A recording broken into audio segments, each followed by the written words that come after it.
There are a lot of clickbait thumbnails right now suggesting that the Pokemon market is crashing. Today I'm going to discuss exactly why that is not the case, and I'm going to explain to you why so many people are eating up that narrative. So, starting with the latter of those two.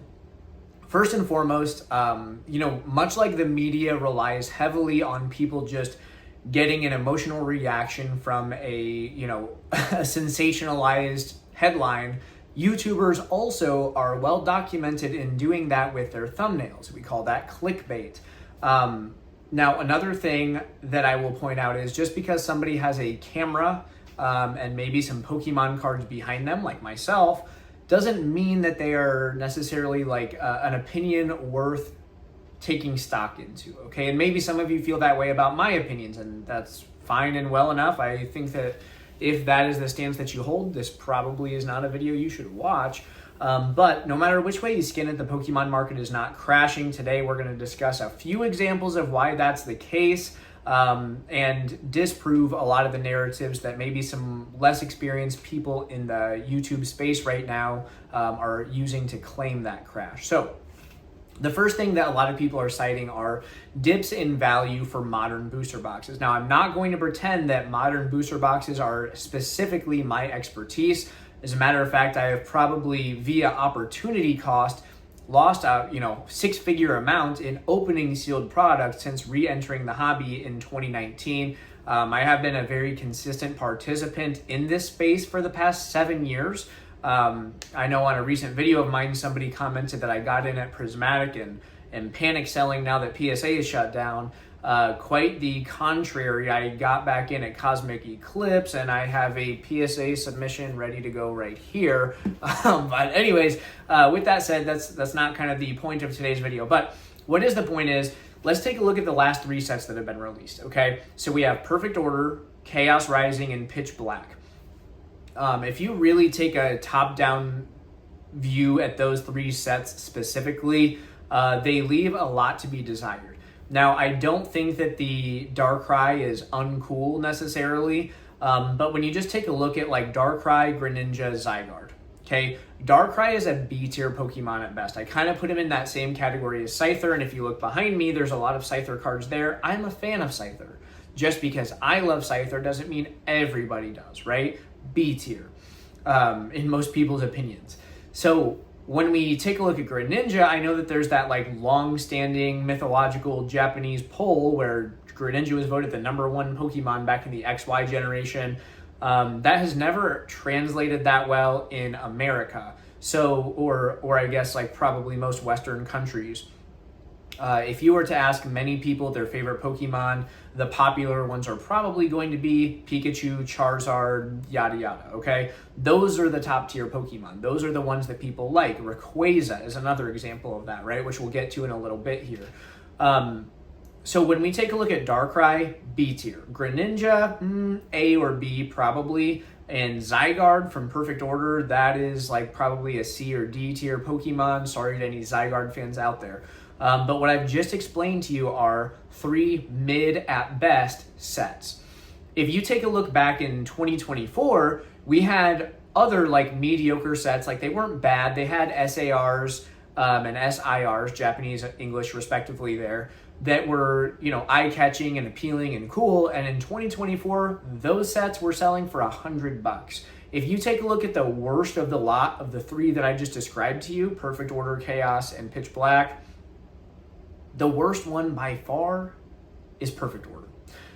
There's just not any cool cards in that set, in my opinion, and in many people's opinions. It is probably the worst set that has come out in terms of consumer interest in the past 5 or 6 years. And it's selling for $160. That's the crash price, right? The crash price. $160 for the worst set that's come out in the better half of a decade, okay? Now, I understand that on release, it was selling for more. It was in that $200 range, if I'm not mistaken. And if anyone wants to, check my pricing in the comments, that would be appreciated because, again, sealed modern is not exactly my forte. I'll get to the singles and stuff, which is a little bit more of my wheelhouse in a second. But when you have a lackluster set selling for what, 33% more than decent sets were selling just 2 years ago, my brain isn't saying crash. So that's one anecdote, and I've got a few more examples of why we're not crashing as well. Drew, you just discussed 3 modern sets, 3 ultra modern sets. How does that explain the crash that is happening on PSA slabs from so many other sets? Well, let's pump the brakes on that. If you take a look at the price trajectory of most cards in the last 2 years, if you even zoom in like 3 months prior to now, there was another double up and a double up across the board in the hobby, vintage, modern, all of it. If you take a look at a 100% gain, that's a double up, okay? So many cards in the space have like 6x, 4x, 10x in the last 2 years, all right? So if we take a 10x, if we look at a double up as being 100% increase, what is a 10x, like a 5,000% increase or something like that? Again, math check in the comments if you're privy to it.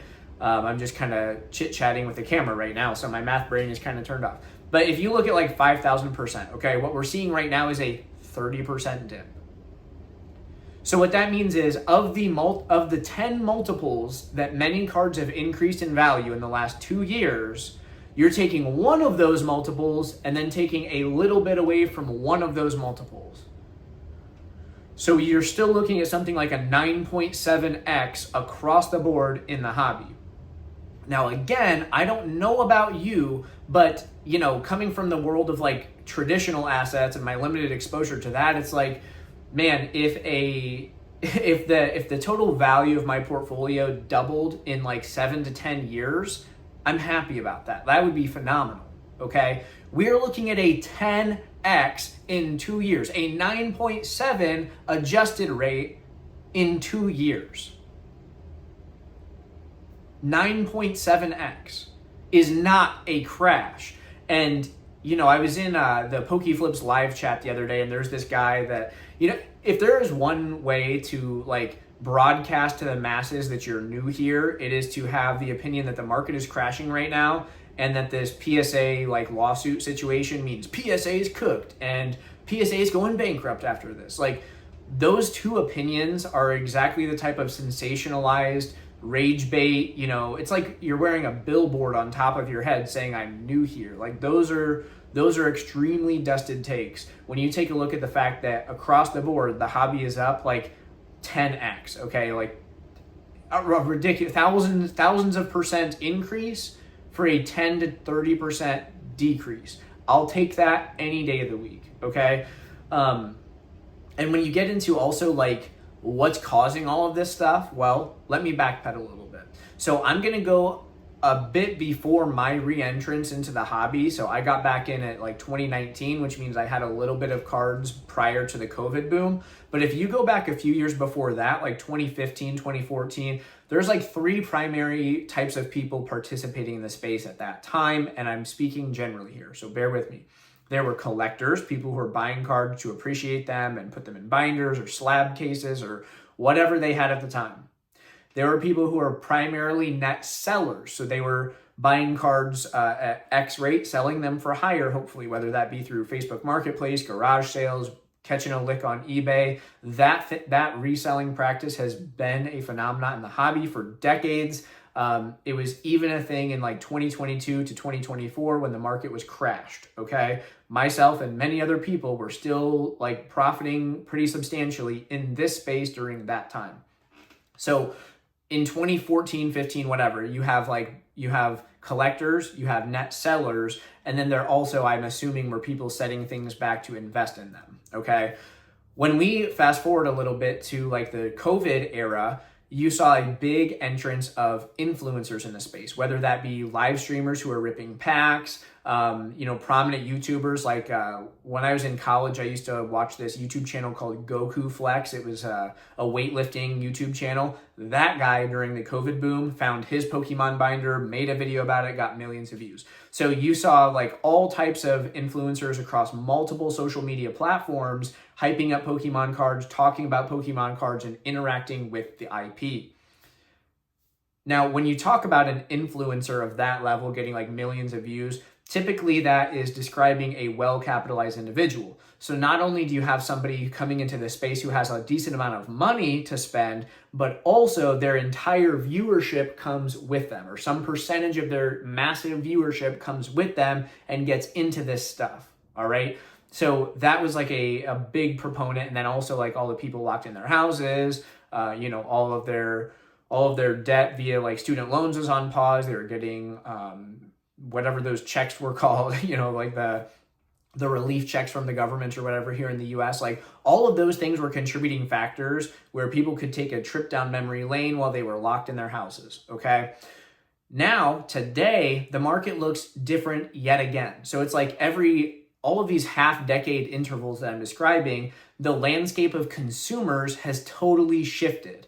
And what we're looking at today is an aggregate of all of that from the 2014 and way before that, because people were participating in the space way before 2014. But we have all of those types of people. We have everyone that got back and stuck around in the COVID boom. And then now also we got new people in around like the 151. That was a big attraction to get people into Pokemon again. Prismatic Evolution, Surging Sparks, many people started coming in at that time. And then right around there, we also started getting these massive digital rips platforms. And let's just discuss that before you click out of the video, because everybody loves to hate on digital rips. I've never participated myself, but it's like these institutions that are backing the digital rips products have so many millions of dollars that it would make your head spin, okay? And these people are paying folks to go to card shows and source hundreds of thousands or millions of dollars worth of slabs just to fulfill demand for their products, okay? Paired with that, I have also heard multiple instances of these investment groups reaching out to high-profile collectors here in the space and having these collectors spend their money to build like investment portfolios of just Pokemon cards, okay? And that's another massive influx of cash to the tunes of millions of dollars. And from what I've heard, these people have like mandatory minimum holding periods and stuff like that. So the capital is effectively tied up. Whatever cards that they purchased are also tied up for that amount of time. So between all of this institutional capital coming in now, in addition to the previous decade worth of attention that the Pokemon hobby has gotten, right now, we have the greatest level of consumer demand that the hobby has ever seen before. And a 30% bump down is not enough to crash all of that, okay? Now, there is something to be said about shiny object syndrome.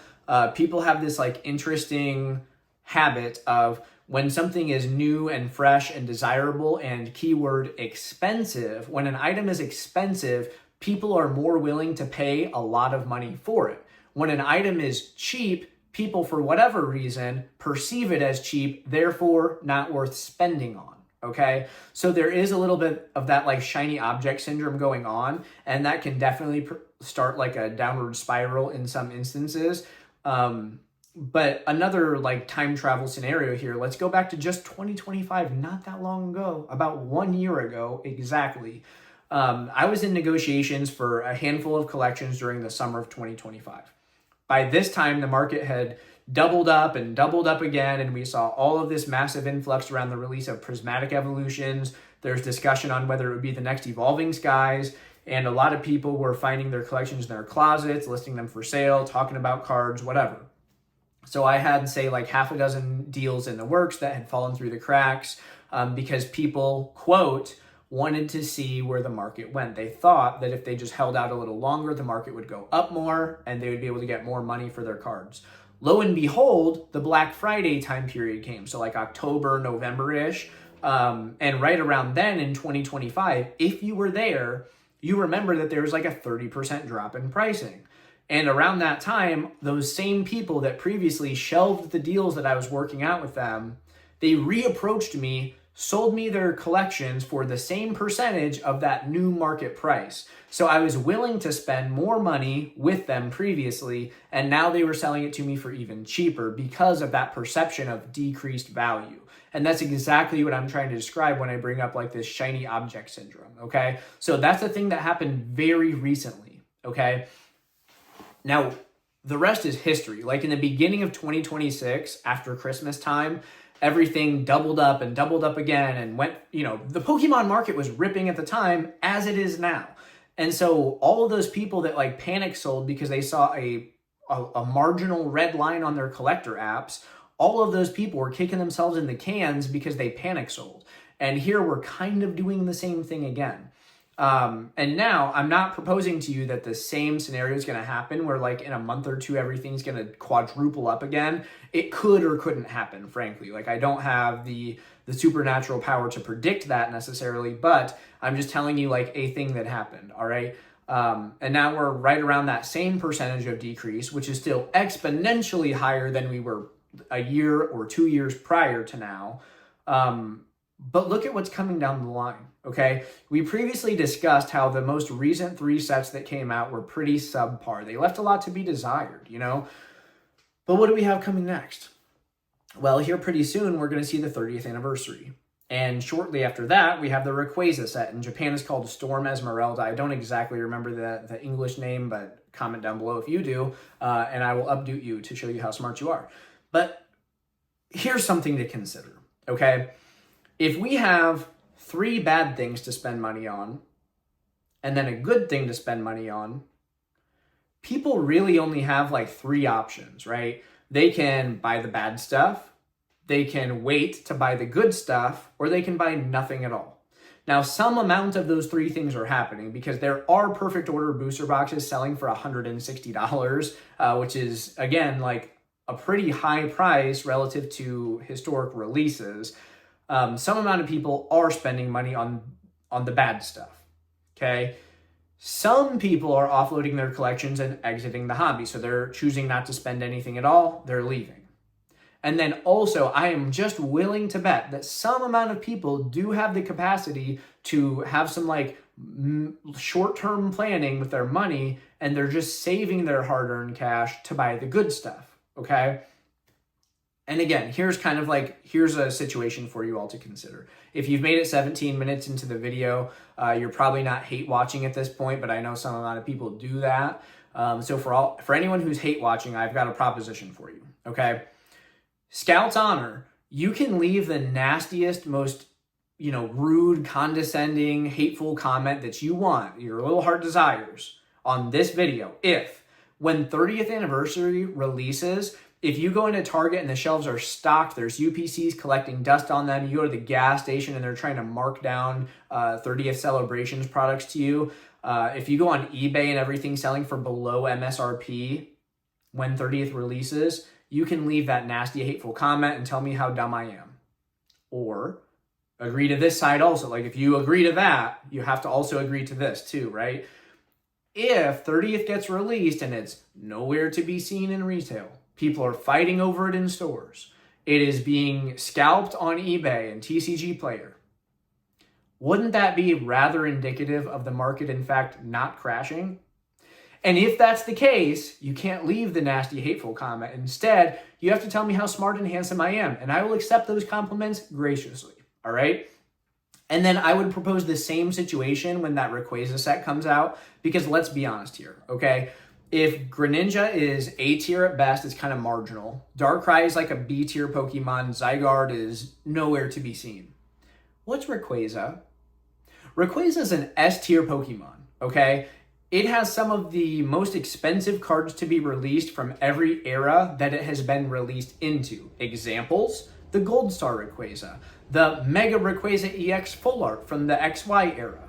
Like, those are top tier chase cards. And it's not a coincidence that Rayquaza is on both of those examples of cards. Even looking back in the Sword and Shield era, the Rayquaza VMAX was initially, if you were there, you know, when Evolving Skies first got released, the chase card was not Moonbreon. It was the Rayquaza VMAX. That was the most expensive card upon release. And then eventually there was a switch up where Moonbreon got the stage or the spotlight or whatever.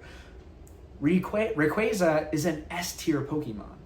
So we have 30th celebrations coming out, followed by a set pioneered by or championed by an S tier Pokemon.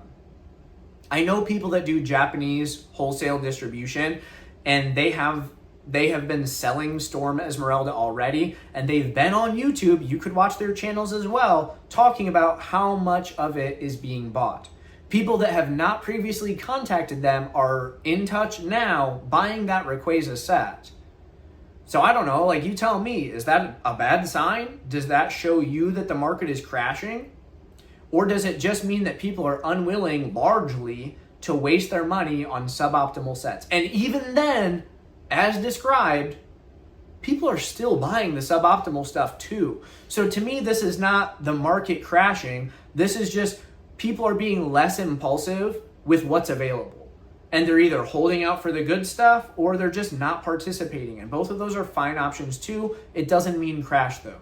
Like, just because you were scrolling, like you were doom scrolling for hours and every time you saw a Pokemon thumbnail, it was something negative, that doesn't mean it's the reality. Like, we have to rub brain cells together, use our eyes, and like see what's going on in the market, right? If you go to eBay and you type in Umbreon VMAX Altart, go to sold listings and scroll until your heart is content, you'll see a ton of sold listings. There's plenty of demand everywhere for the good stuff, and there's even demand for the bad stuff.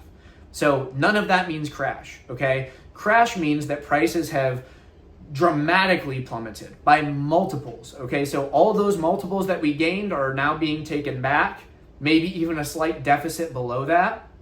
Unlike I say older, but like Scarlet Violet, Mega Evolution stuff, if we saw like insane price declines there, like actual nosedives, not just line red, but line straight down, crash, okay? Maybe. But guys, think about everything that I've just said. Compare it to what you can observe and really consider, is this a crash? Now, I'm not saying that Pokemon's going to go up to the moon forever. I'm not saying that, like, I'm not even proposing to you that the market should be so volatile that it's randomly doubling up overnight unexpectedly. As a matter of fact, as somebody who's been participating in reselling Pokemon cards for 7 years, if I had two choices, like option one being the market is super volatile and it has heavy swings up and down unexpectedly to the tune of multiples of value, versus a relatively consistent like price point but very predictable demand, I would take that option any day, because the opportunity to make money in that type of fast-paced environment is exponentially higher.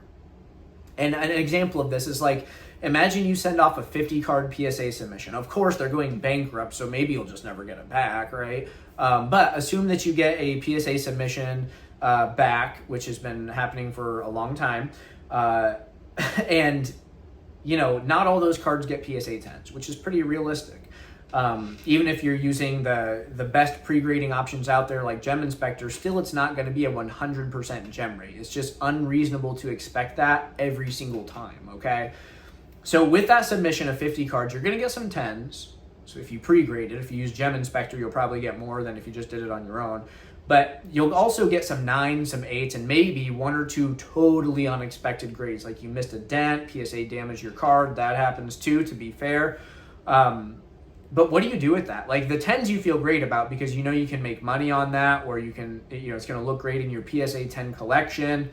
But the 9s and 8s, those are not worth more money than raw in most cases. So you kind of have two options in that situation. Like, you may choose to just be stubborn and hold on to those 9s and 8s and hope that they increase in value over time, but probably you're just going to build resentment for that stuff collecting dust, and you're going to sell it eventually for an even lower price because you need the money. Or you can just offload those cards now into this demand cycle, and whatever money you get back from that, you can make a more informed decision and put that money into a card that will likely perform better. Like, you pre-grade it more carefully, you use Gem Inspector, whatever the situation is, you pre-grade this card more carefully, it does come back at 10, and now all of a sudden your losses are wiped clean, okay? That's only possible in an environment like now, where demand is just so high that everything is selling at a rapid pace. That is much more comfortable than things randomly doubling up or halving. That's just an unpredictable, volatile market, and to some extent the Pokemon market does face that. But it's not optimal. Like, it's not what we should be hoping for all the time. And another thing, just like to be real with you, it's like if you have a bunch of PSA slabs listed and all those cards double up overnight, you probably don't reap the benefits of that anyways. You just get the price that they were previously selling for paid to you. The only instance where the market doubles and you reap the benefits is if you didn't have your cards listed previously and you list them now at their new higher price. So that's something that people need to probably consider as well. But yeah, just to kind of like, I've talked myself into a couple of tangents here. Hopefully it was worth your time. But again, just to summarize, like, as far as I can tell, like, I'm not seeing anything that looks remotely close to a crash. As a matter of fact, I see that demand is pretty high. I see that people are paying an egregious amount of money for a mixed variety of things, varying in quality or desirability. And to me, that does not spell crash, even though I have once also seen a thumbnail suggesting that that's the case. Let me know what you guys think in the comments down below. Thank you for watching, and I'll see you on the next one.